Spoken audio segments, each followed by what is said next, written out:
అసలు ఈ విమానయాన శాఖకు ఏమవుతోంది? మరీ ముఖ్యంగా వరుస ప్రమాదాలు ఇటు ప్రపంచ సగటు విమానయాన ప్రయాణికుడిని ఆందోళనకు గురి చేస్తున్నాయి, బెంబేలెత్తించేస్తున్నాయి. విమానం మెట్లెక్కాలంటే కాదు, కనీసం విమానాశ్రయానికి అంటే ఎయిర్పోర్ట్కి చేరుకున్న ఆలోచన కూడా భయపెట్టిస్తోంది. అటువంటి పరిస్థితులకి రోజు రోజు కేవలం భారతే కాదు, ఇటు యావత్ ప్రపంచంలో కూడా ఎక్కడో చోట ఏదో ఒక రోజు ఏదో ఒక ఘటన వింటూనే ఉన్నాం. మరి ముఖ్యంగా వరుస విమాన ప్రమాదాలు సగటు విమానయాన ప్రయాణికుడిని బెంబేలెత్తించేస్తున్నాయి, ఆందోళన కలిగిస్తున్నాయి. వరుస విమాన ప్రమాదాలు. అసలు ఏం జరుగుతోంది? అసలు ఏం జరుగుతోంది? ఇదే ప్రశ్న అందరినీ ప్రస్తుతం ఆందోళన కలిగిస్తోంది. ఎందుకంటే ఒకటి కాదు రెండు కాదు. మరి ముఖ్యంగా అహ్మదాబాద్ ఘటన తర్వాత ఇటు భారతీయులకు కూడా ఆందోళన ఎక్కువ అవుతోంది. కొంతమంది అయితే అసలు అక్కడికి వెళ్ళాలంటేనే ఆలోచిస్తున్న పరిస్థితి ఉంది. ఒకసారి విజువల్స్ మీరు చూస్తున్నారు, ఆందోళన కలిగిస్తున్న వరుస విమాన ప్రమాదాలు. ఎయిర్ ఇండియా ఫ్లైట్కి మరో ప్రమాదం తప్పింది. ఆ విజువల్ మీరు చూస్తున్నారు. ఈసారి ఘజియాబాద్కి సంబంధించి ఘజియాబాద్ కోల్కతా వెళ్లాల్సిన విమానంలో, ఘజియాబాద్ నుంచి కోల్కతా వెళ్లాల్సిన విమానంలో సాంకేతిక సమస్య తలెత్తింది. దీంతో 2 గంటలుగా రన్వే మీదే ఉండిపోయింది. మీరు చూడొచ్చు రన్వే మీదే ఉండిపోయింది ఆ విమానం ఎయిర్ ఇండియాకు సంబంధించి. ఈ నేపథ్యంలోని విమానంలో దాదాపు 100 మంది ప్రయాణికులు ఉన్నారు. వరుస ప్రమాదాలతో ప్రజల్లో భయాందోళన వాతావరణం నెలకొంది. సమస్యపై ఇప్పటివరకు స్పందించలేదు ఎయిర్ ఇండియా. అహ్మదాబాద్కి సంబంధించి మాట్లాడుకున్న సందర్భంలో ఘటన ఆ తీవ్రత మనం చూసాం. అంతేకాదు ఒక్కసారి ఎయిర్ ఇండియా సోషల్ మీడియాని కొడితే నేను ఒక వీడియో సోషల్ మీడియాలో చూడడం జరిగింది. I'm not targeting a particular organisation, a particular company, కానీ క్లియర్ కట్గా తెలుస్తుంది విమానయాన శాఖకు సంబంధించి ఇబ్బందులు ఉన్నాయి. దాంట్లో ప్రయాణికులు ఒక ఆమె చెప్తున్నారు, ఏమని, కనీసం ఏసీ లేదు. అందుకు మీరు చూడొచ్చు ప్రస్తుతం ఆ విమానయాన ప్రయాణికులు ఆ సిబ్బందితో వాగ్వాదానికి దిగుతున్నారు. మీరు చూడొచ్చు ఎయిర్ ఇండియా సిబ్బందికి సంబంధించి కావచ్చు, లేకపోతే మిగిలిన సిబ్బందులు కావచ్చు, మొత్తంగా విమానయానానికి సంబంధించి ఎటువంటి ప్రమాదాలు. సో ఈ నేపథ్యంలోని ఒక్కసారి మాట్లాడుకునే ప్రయత్నం చేస్తే ప్రపంచవ్యాప్తంగా ఎయిర్ ఇండియా ఫ్లైట్ గురించి మాట్లాడుకున్నాంగా. అహ్మదాబాద్ 12వ తారీఖున జరిగింది. ఈ ఘటనలో 240 మంది గ్రౌండ్లో ఉన్న వాళ్ళు మరణిస్తే 30 మంది సుమారుగా అటు ఇటుగా 270కి చేరుకుంటుంది ఆ సంఖ్య. దాంతోపాటు అమెరికాలో మే 22ని ఇంకొక ప్రమాదం జరిగింది. ఈ ప్రమాదంలో కూడా 3 మరణించారు. ఈరోజు ఉత్తరాఖండ్కి సంబంధించి మర్చిపోలేదు. ఇప్పుడు ఇంకొక ఘటన ఒకసారి చూద్దాం, ఆ కాన్వర్సేషన్ చూద్దాం, ఎటువంటి వాగ్వాదం జరుగుతోందో.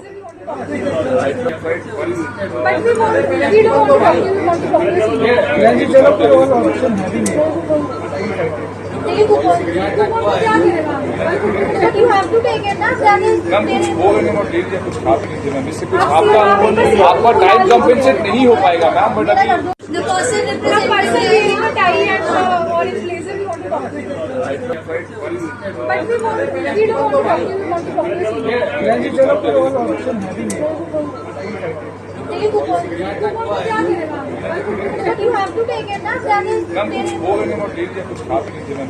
अभी आपका टाइम कंपनसेट नहीं हो पाएगा मैम, बट अभी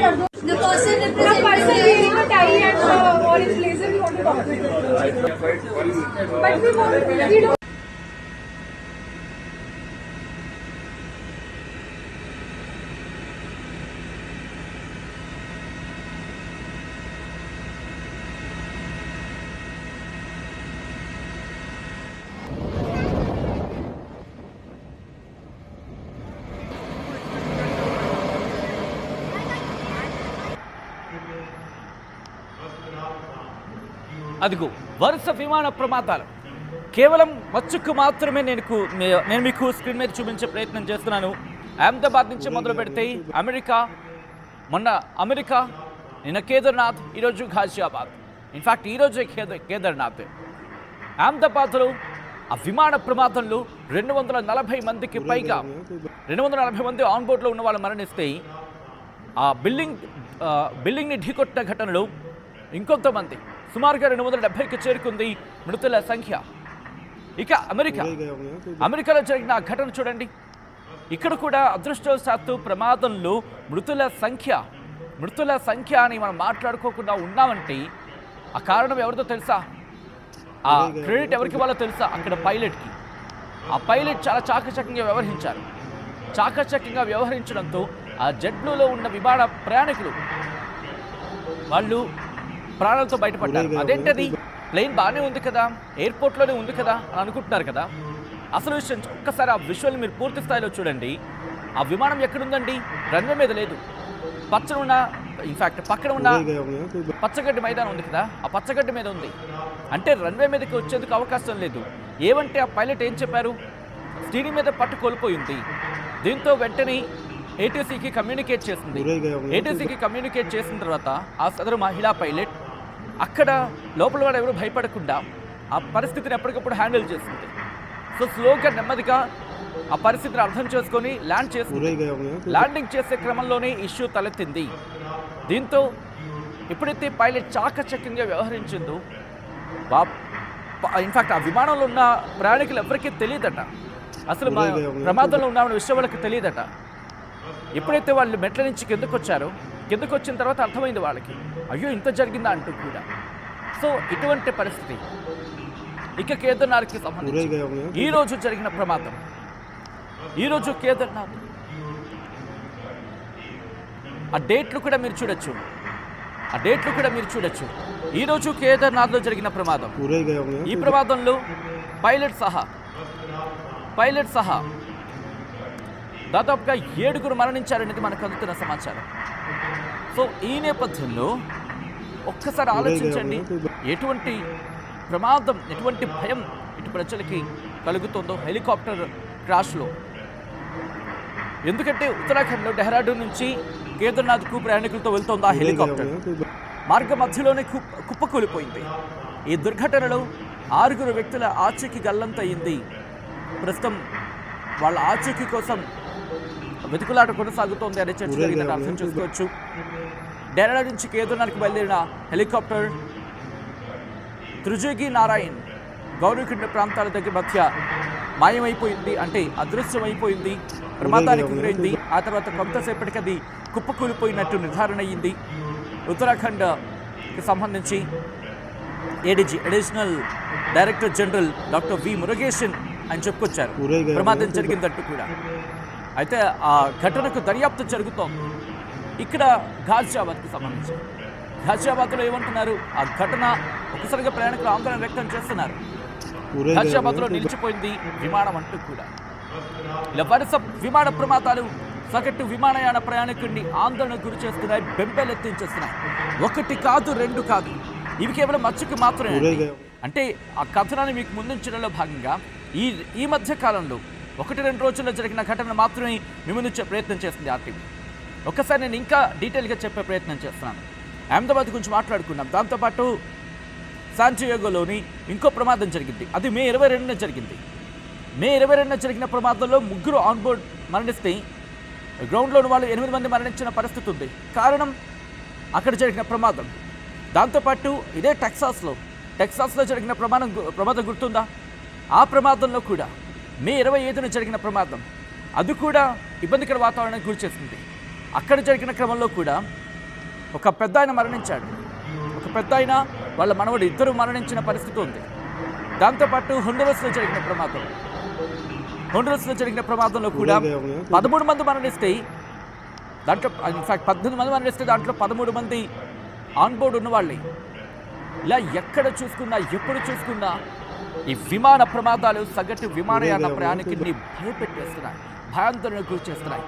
అసలు విమానం చూస్తేనే ఒకసారి ఆలోచిద్దాం, మనం భోజనం చేస్తున్నాం, మన బిల్డింగ్లో వచ్చి ఢీకుంటుందని అనుకున్నామా?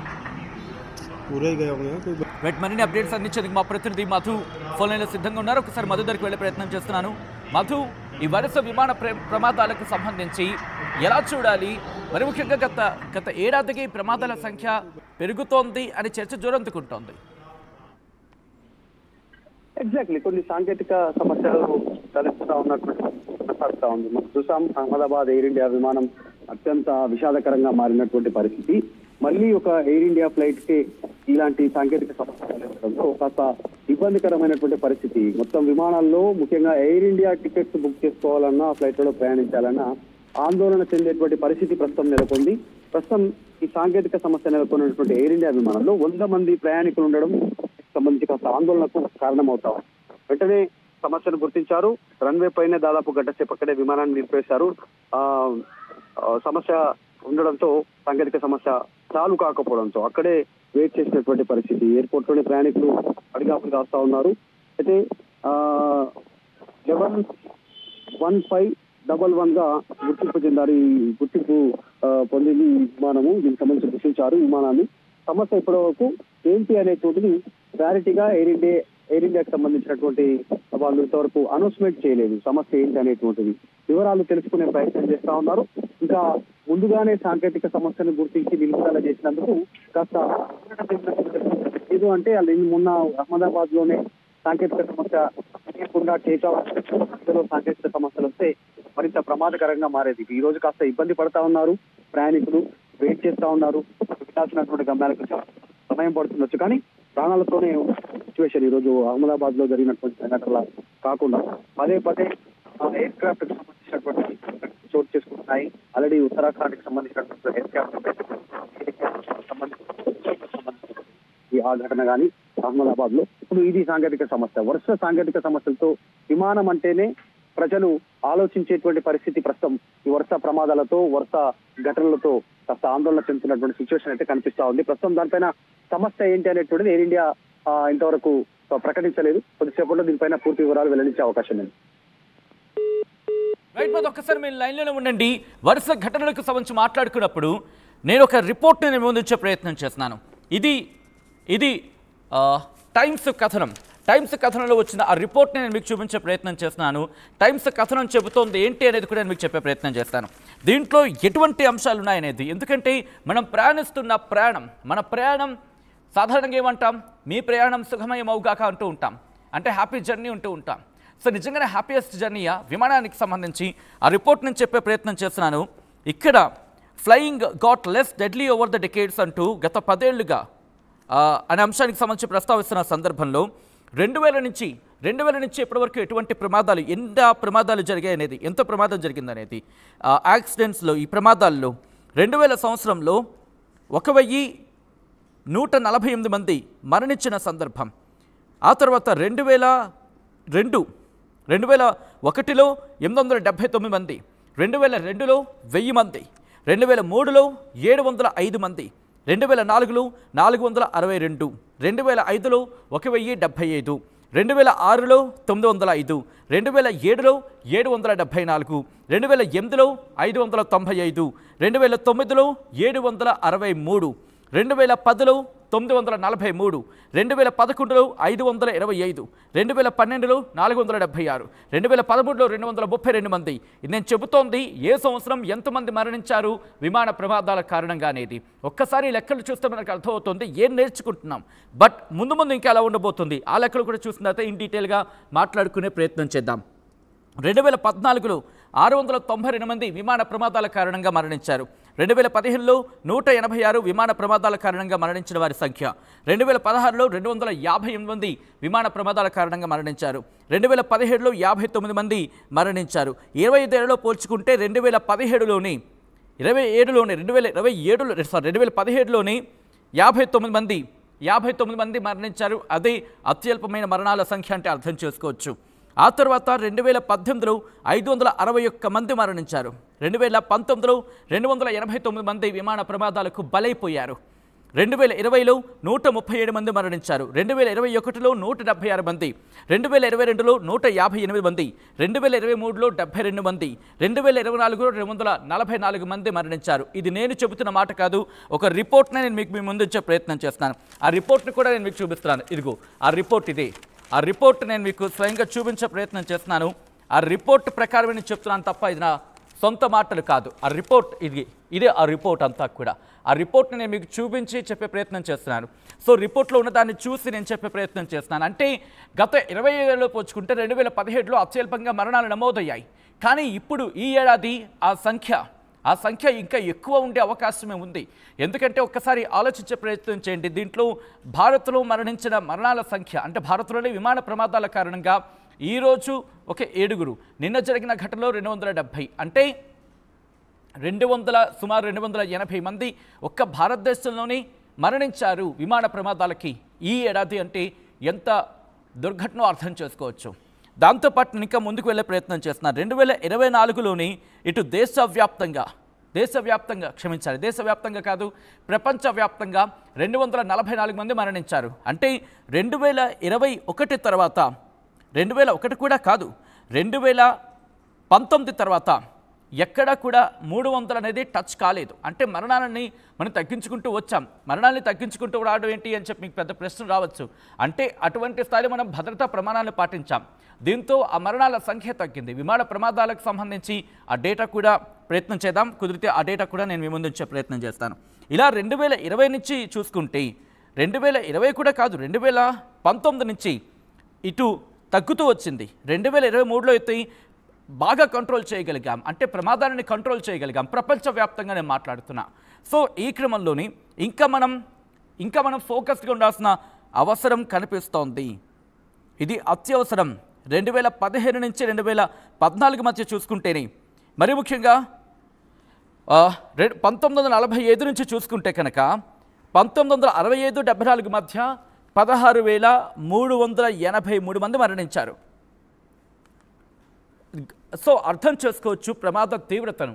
విమాన ప్రమాదాలకు సంబంధించి మనం ఇంకా భద్రతా ప్రమాణాలని అత్యధికంగా పాటించాల్సిన అవసరం మనకి క్లియర్ కట్గా కనిపిస్తోంది. ఈరోజు జరిగిన ప్రమాదం, ఈరోజు హెలికాప్టర్ ప్రమాదం జరిగింది. ఇంత ప్రమాదాలు జరిగిన తర్వాత కూడా మనం జాగ్రత్తలు తీసుకోకపోతే ఎవరిది తప్పు? ఈ ప్రశ్న ఎవరిని సంధించాలి, ఎవరిని అడగాలి? ఇటు డీజీసీఏ తన ప్రమాణాలు తన పని తాను చేసుకుపోతుందని చెప్తోంది. డైరెక్టర్ ఆఫ్ సివిల్ ఏవియేషన్ తన పని తను చేసుకుపోతానంటోంది. సో ఇలా ఎవరి పని వాళ్ళు చేసుకుపోతా ఉంటున్నారు. బట్ ప్రమాదాలు ఎందుకు జరుగుతున్నాయి? ఎక్కడో చోట నిర్లక్ష్యం అనేది ప్రస్ఫుటిస్తోంది. ఇది నిర్మోహమాటంగా యావత్ ప్రపంచం ఒప్పుకోవాల్సిన మాట. నేను శుద్ధపూసని అని చెప్పుకుంటున్న అమెరికాలో ఏమైనా తక్కువ ఉన్నాయా? అమెరికాలో నా నోటుతో నేను చదివే గత ఏడాదిగా చూసుకున్న క్రమంలో ఒక 10 ఘటనలు, ఇంచుమించుగా 10 ఘటనలు నేనే చదివా. అమెరికాలో ప్రమాదాలకు సంబంధించి, విమాన ప్రమాదాలకు సంబంధించి, మరణాలకు సంబంధించి అనుకుంటే ఆ సంఖ్య వేరే ఉండొచ్చు. సో బట్ ఈ క్రమంలోని ఇటు ప్రపంచవ్యాప్తంగా అందరూ కూడా జాగ్రత్త తీసుకోవాల్సిన ఆ సందర్భం కనిపిస్తోంది. మరి ముఖ్యంగా అది బోయింగ్ కావచ్చు, లేకపోతే ఇంకోటి కావచ్చు. జరుగుతున్న క్రమంలోని విజిల్ బ్లోయర్స్ వచ్చి బయటకు చెప్తున్నప్పుడు, విజిల్ బ్లోయర్స్ వచ్చి బయటకు వచ్చి ఎస్ ఇక్కడ ఈ తప్పు ఉంది, ఇక్కడ ఇష్యూస్ ఉన్నాయని చెప్పినప్పుడు సరిచేసుకోవడానికి మనకేమైనా నొప్ప? ఆ కంపెనీని సూటిగా ప్రశ్నించడం జరుగుతోంది. ఇక్కడ ఓ కంపెనీని అనడమో ఇంకో కంపెనీని అనడమో కాదు. ఇది యావత్ ప్రపంచం అంతా కలిసి తీసుకోవాల్సిన చర్య. మరి ముఖ్యంగా భారత్కో, లేకపోతే అమెరికాకో, లేకపోతే సౌత్ కొరియాకో ఇలా ఒకరికి ఆపాదించడం కాదు. ఇలా ఎక్కడి నుంచి కొనుగోలు చేస్తున్నాం? అసెంబ్లీలో ఇష్యూస్ ఉన్నాయని చెప్పి బోయింగ్కి సంబంధించిన ఒక మాజీ ఇంజనీర్ వచ్చి చెప్పిన సందర్భంలో ఎందుకు పట్టించుకోలేదు? తనేమన్నాడు? దాదాపుగా సబ్జెక్ట్ టు ద కరెక్షన్ 29 ఎన్నో చెక్ చేశాను, దాంట్లో ఒక 98.7% కాస్త అవకతవకలు నేను గుర్తించాను, ఇబ్బందులు గుర్తించాను చెప్పి అదే వ్యక్తి, సామాన్య వ్యక్తి బయటకు వచ్చి చెప్పినప్పుడు మనం ఎందుకు పట్టించుకోలేదు? ప్రపంచానికి బాధ్యత లేదా? గాలికి వదిలేస్తామా వాళ్ళని? అంతే. విమాన ప్రయాణికుడి ప్రాణం అంత అలసైపోతుందా? వాడి నుంచి డబ్బులు కావాలి, మళ్ళీ గట్టిగా గుద్దుతారు. ఎక్కేటప్పుడు, ఎక్కిన తర్వాత ఎలా ఫ్యూయల్ ఆదా చేసుకోవాలి? కాస్త ఒక చిప్ ప్యాకెట్ తగ్గిస్తే వెయిట్ తగ్గుతుంది, లేకపోతే ఫుడ్ని తగ్గిస్తే వెయిట్ తగ్గుతుంది. ఇన్నిటి మీద మీకు అవగాహన ఉంది? నేరుగా ప్రశ్నిస్తున్న విమానయాన సంస్థలని ఒక్కసారి గుండెల మీద చేసుకుని ఇలా చెప్పండి, ఇలా గుండెల మీద చేసుకోండి, ఇలా గుండెల మీద చేసి మిమ్మల్ని మీరు అడగండి. కనీసం అంటే వాళ్ళకి ఇచ్చే ఫుడ్లో ఇంత ఫుడ్ తగ్గిస్తే ఇంకొక 2 సీట్లు పెరుగుతాయి, ఇంత ఫ్యూయల్ ఆదా అవుతుంది, ఇంత ఆలోచిస్తారు కదా. మీరు కూడా ఇటువంటి ఏమైనా ఫేస్ చూస్తుంటే కనుక కమెంట్ చేసే ప్రయత్నం చేయండి. ఐ రిమెంబర్ కొన్ని ఘటనలకు సంబంధించి ఇక్కడ ఒక విమానయాన సంస్థలో లేకపోతే ఇంకో విమానయాన సంస్థను ప్రశ్నించడము అది కాదు, యావత్ ప్రపంచం ప్రశ్నించుకోవాల్సిన సందర్భం. మీకు గుర్తుందా?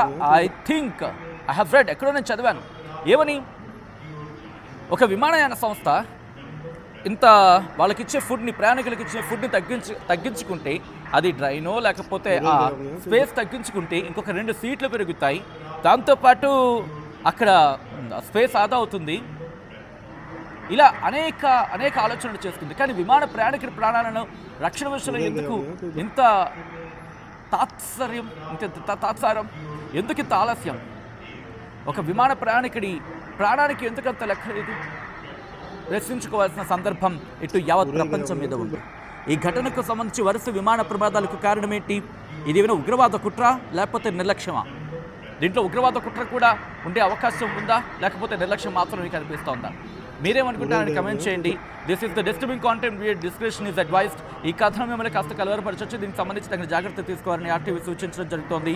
ఒకసారి అహ్మదాబాద్ 12వ తారీఖున జరిగిన ఘటన, అమెరికాలో 13వ తారీఖున జరిగిన ఘటన, కేదార్నాథ్ అలాగే ఘజియాబాద్లో ఈ రోజు జరిగిన ఘటన.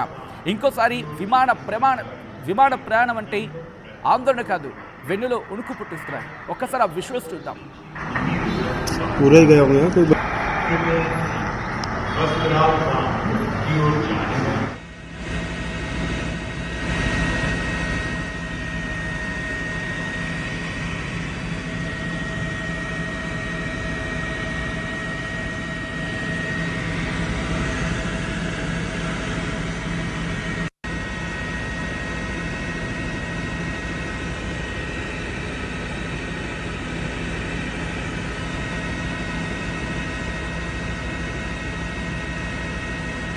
అసలైన తొలి వెలుగు.